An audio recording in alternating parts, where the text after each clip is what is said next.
Première partie. Écho du passé. Les Anunnaki et l'aube des clones. Imaginez une époque perdue dans la nuit des temps. À cette ère antique, émergent des histoires d'êtres puissants connus sous le nom d'Anunnakis.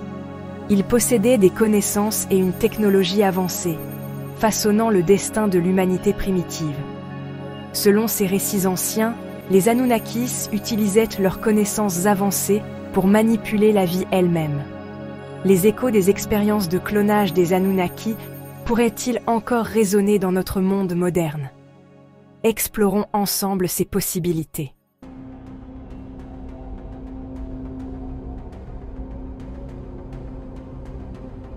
Deuxième partie, murmure du passé, décoder les intentions des Anunnakis. Les anciens Sumériens ont laissé derrière eux une riche tapisserie de mythes et de légendes. Et parmi eux se trouvent des récits sur les motivations des Anunnakis pour la création des humains. Une théorie dominante suggère que les Anunnakis avaient un besoin d'une main-d'œuvre pour extraire l'or, un métal précieux qui avait une immense valeur dans leur propre royaume. Mais que se passerait-il si le besoin de main-d'œuvre allait au-delà du simple travail manuel? Et si les Anunnakis cherchaient à créer un type d'être plus spécialisé? Les textes anciens font allusion aux prouesses des Anunnakis en matière de manipulation génétique et à leur capacité à créer des êtres hybrides. Les motivations des Anunnakis restent cependant entourées de mystères.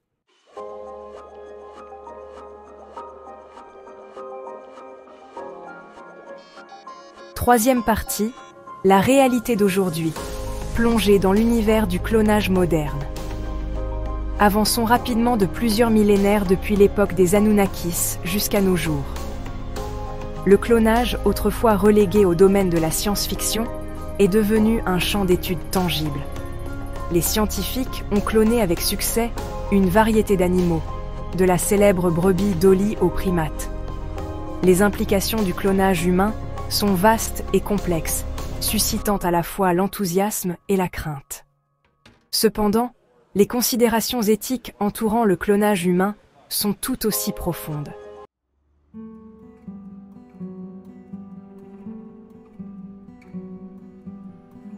Première partie. Le plan des Anunnakis. Concevoir le serviteur parfait. Imaginons un instant que les Anunnakis possédaient la capacité de cloner des êtres humains. Quelle serait leur motivation pour créer de tels êtres? Les textes sumériens anciens décrivent les Anunnakis comme des êtres puissants arrivés sur Terre à la recherche d'or. Mais si les exigences des Anunnakis allaient au-delà du simple travail manuel, s'ils désiraient quelque chose de plus spécialisé, les clones, des copies identiques dotées de traits spécifiques, offriraient aux Anunnakis la main-d'œuvre ultime. Un tel scénario soulève des questions profondes sur le libre arbitre, la nature de l'humanité et l'essence même de ce que signifie être vivant.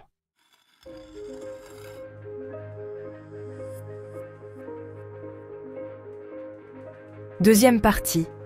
Écho dans les textes anciens.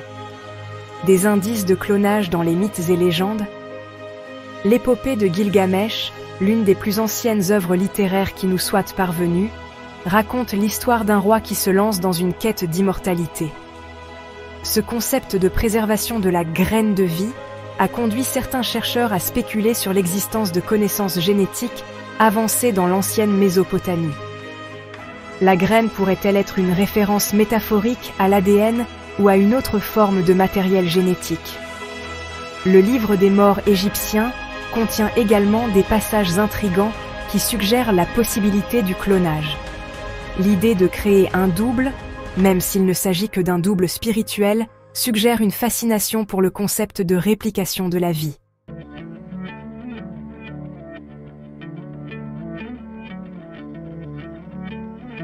Troisième partie.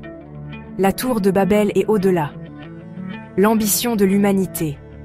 A-t-elle reflet celle des dieux? Le livre de la Genèse décrit comment l'humanité, unie dans son but et sa langue, a tenté de construire une tour qui atteindrait les cieux. Certains érudits pensent que la tour de Babel représente plus qu'une simple structure physique. Elle symbolise l'ambition de l'humanité d'atteindre le divin, d'acquérir des connaissances et un pouvoir qui rivalisent avec ceux des dieux eux-mêmes. Cette ambition aurait-elle pu s'étendre au domaine de la manipulation génétique? La dispersion de l'humanité et la confusion des langues pourraient être interprétées comme un acte délibéré pour empêcher les humains de reproduire le pouvoir des Anunnakis.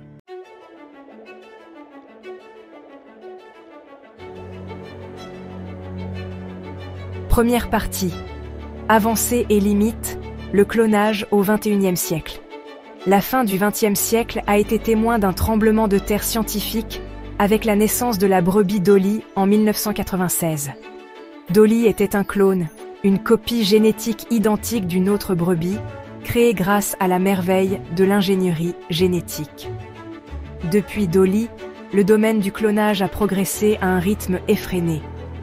Les scientifiques ont cloné avec succès une ménagerie d'animaux, chaque succès repoussant les limites de ce qui était autrefois considéré comme impossible. Cependant, le prix ultime, le clonage humain, reste une frontière étroitement contrôlée.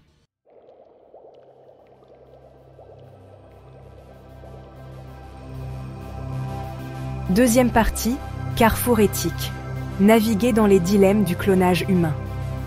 Les avantages potentiels du clonage humain sont indéniables. Imaginez un monde où les maladies génétiques pourraient être éradiquées avant la naissance, où la transplantation d'organes ne dépendrait plus de donneurs rares. Cependant, le chemin vers un tel avenir est pavé de mines éthiques. Le spectre des bébés sur mesure soulève la possibilité effrayante d'un nouveau mouvement eugéniste. La question de l'identité occupe une place importante dans le débat sur le clonage.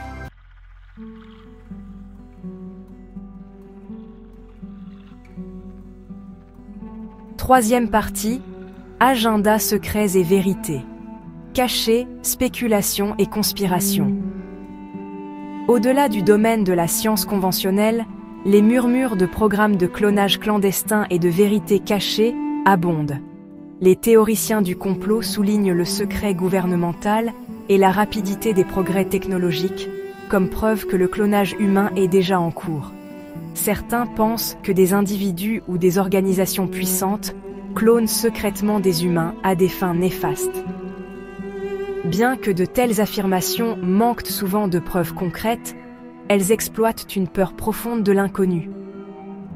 La vérité se situe probablement quelque part entre le sensationnalisme des théories du complot et les déclarations prudentes de la science conventionnelle.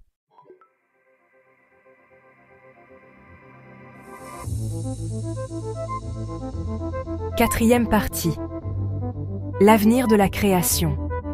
Un monde remodelé par le clonage?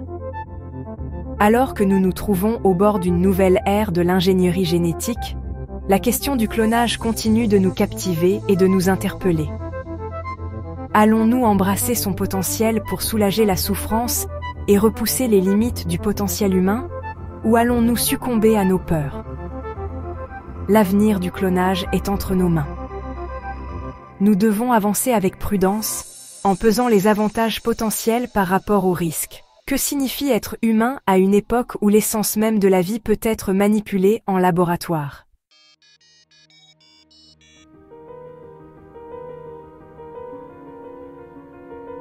Alors que nous sommes sur le point de potentiellement reproduire la vie humaine grâce au clonage, il est impossible de ne pas ressentir un frisson de familiarité. Les anciens récits des Anunnakis, autrefois relégués au domaine des mythes et légendes, résonnent maintenant avec une pertinence troublante. Sommes-nous, dans nos quêtes scientifiques, devenus les dieux de notre propre histoire de la création? Les anciens Sumériens croyaient que les Anunnakis possédaient la capacité de manipuler la vie, créant des humains à leur propre fin. Aujourd'hui, nous sommes sur le point d'exercer un pouvoir similaire. Nous pouvons déjà manipuler le matériel génétique, cloner des animaux et même modifier les éléments constitutifs de la vie. La frontière entre le mythe et la réalité s'estompe à chaque avancée scientifique. Les parallèles entre les mythes anciens et la science moderne ne se limitent pas aux capacités techniques. Ils s'étendent également aux motivations derrière ces actes de création. Tout comme les Anunnakis auraient en cherché à créer une force de travail pour répondre à leurs besoins, la recherche actuelle sur le clonage est souvent motivée par le désir d'améliorer la vie humaine, de guérir des maladies et même de tromper la mort elle-même. Cependant, à côté de ces nobles aspirations se cachent des motifs plus égoïstes. Le potentiel de profit, le désir de reconnaissance scientifique et même la quête de l'immortalité jouent tous un rôle dans la progression de la recherche sur le clonage. Tout comme les Anunnakis n'étaient pas à l'abri de l'attrait du pouvoir, nous sommes également sensibles aux tentations qui accompagnent l'exercice d'une connaissance aussi profonde. Si les Anunnakis se sont livrés au clonage humain, leur motivation était probablement motivée par un désir de contrôle. Ils avaient besoin d'une main-d'œuvre obéissante et prévisible. Les clones auraient été la solution parfaite. Aujourd'hui, nos motivations pour le clonage sont plus complexes. Nous voulons soulager la souffrance et guérir les maladies. Mais les préoccupations éthiques sont indéniables. Les outils des dieux ont un prix moral élevé. La principale différence réside dans l'élément de choix. Nous pouvons choisir d'utiliser cette technologie pour le bien, ou nous pouvons reproduire la dynamique de pouvoir des Anunnakis.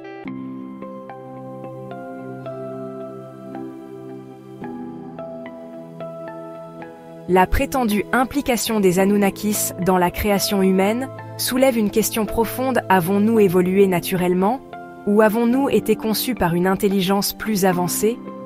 Si les Anunnakis ont effectivement manipulé notre code génétique, alors notre existence même est un témoignage de leur prouesse technologique. Mais cela jette également une ombre sur notre perception de nous-mêmes en tant qu'espèce. Le concept d'être créé plutôt qu'évolué a de profondes implications pour notre compréhension du libre arbitre, du but et même de notre place dans l'univers. Si nous avons été conçus dans un but précis, comme le suggèrent les anciens textes sumériens, sommes-nous alors liés par ce but? Ou avons-nous la capacité de forger notre propre destin indépendamment des intentions de nos créateurs? L'émergence de la technologie du clonage nous oblige à affronter ces questions de front. En manipulant les éléments constitutifs de la vie, nous assumons essentiellement le rôle de créateur nous-mêmes. Nous avons le potentiel de façonner l'avenir de notre espèce, pour le meilleur ou pour le pire. Mais ce faisant, nous devons également nous attaquer aux implications éthiques et philosophiques de nos actions. Le débat sur le clonage n'est pas simplement scientifique, c'est un débat sur la nature même de l'humanité. Il nous force à confronter nos peurs et nos aspirations, nos croyances sur l'âme et le sens de la vie. Au laboratoire, comme dans le domaine du mythe, la création de la vie est un acte profond qui doit être abordé avec humilité et un profond sens des responsabilités.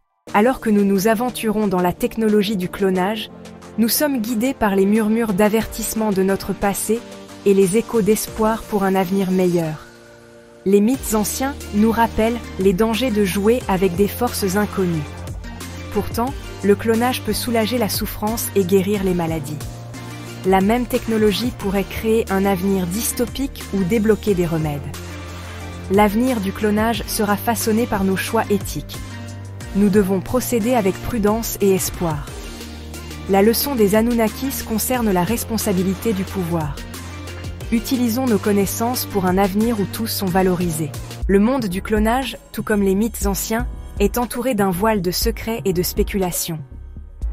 Tandis que la science se concentre sur les défis éthiques, des murmures d'opérations clandestines résonnent dans les recoins les plus sombres d'Internet.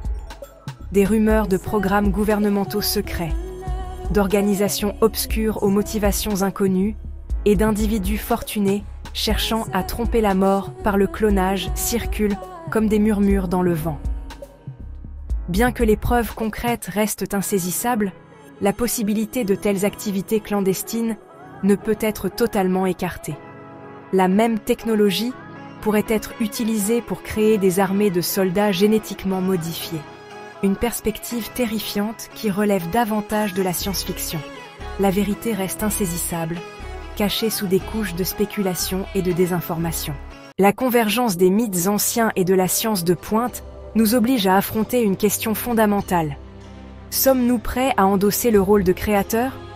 Maintenant, avec l'avènement de la technologie du clonage, nous sommes au bord d'exercer ce même pouvoir nous-mêmes. Allons-nous répéter les erreurs de nos prétendus créateurs? Ou choisirons-nous une voie différente, marquée par la sagesse et la compassion?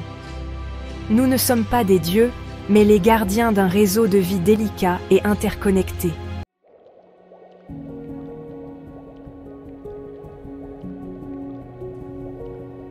Les implications éthiques du clonage s'étendent bien au-delà du laboratoire, touchant à l'essence même de ce que signifie être humain.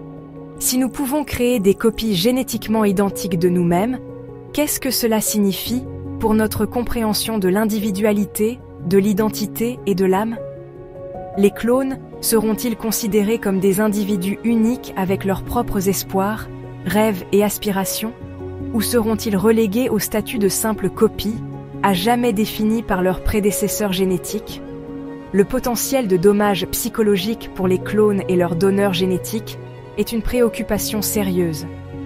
Les clones peuvent être aux prises avec des problèmes d'identité et d'estime de soi, constamment comparés à leurs originaux génétiques et accablés par les attentes qui accompagnent le fait d'être une copie.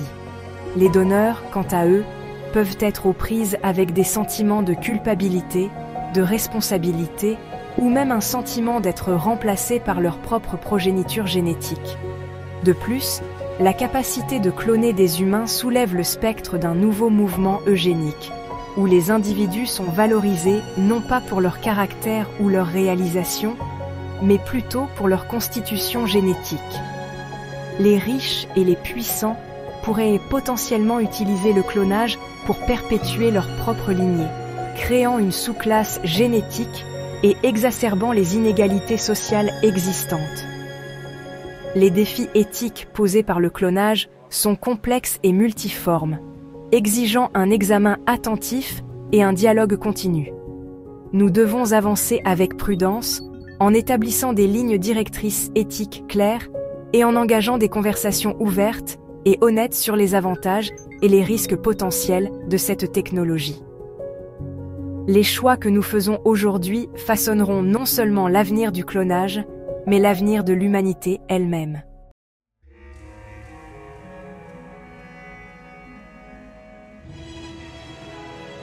Alors que nous nous trouvons au carrefour des possibilités génétiques et de l'incertitude éthique, une chose est claire, l'avenir du clonage n'est pas prédéterminé. Il sera façonné par les choix que nous faisons, les conversations que nous avons et les valeurs que nous choisissons de privilégier. Allons-nous succomber à la peur, nous détournant du potentiel transformateur de cette technologie? Ou relèverons-nous le défi, naviguant dans les eaux inexplorées du clonage avec sagesse, compassion et un engagement indéfectible envers le bien-être de tous? La voie à suivre ne sera pas facile. Elle nécessitera des esprits ouverts, des cœurs ouverts et une volonté d'engager des conversations difficiles. Nous devons équilibrer les avantages potentiels du clonage avec les risques, en veillant à ce que toute avancée soit réalisée avec le plus grand soin et en tenant compte de ses implications éthiques et sociales. L'éducation sera primordiale. Nous devons favoriser une société qui comprend les complexités du clonage, son potentiel et ses dangers. Ces connaissances permettront aux individus de prendre des décisions éclairées, de plaider en faveur d'une réglementation responsable et de tenir les personnes au pouvoir responsable de l'utilisation éthique de cette technologie. En fin de compte, l'avenir du clonage est le reflet de nos propres valeurs. C'est un miroir tendu à l'humanité, révélant nos espoirs, nos peurs et notre capacité à la fois à une grande compassion et à une profonde destruction. Les choix que nous faisons aujourd'hui détermineront non seulement le sort de cette technologie, mais le sort de notre espèce et de la planète que nous appelons notre maison. Choisissons judicieusement, car l'histoire du clonage humain est encore en cours d'écriture, et nous sommes les auteurs de son prochain chapitre.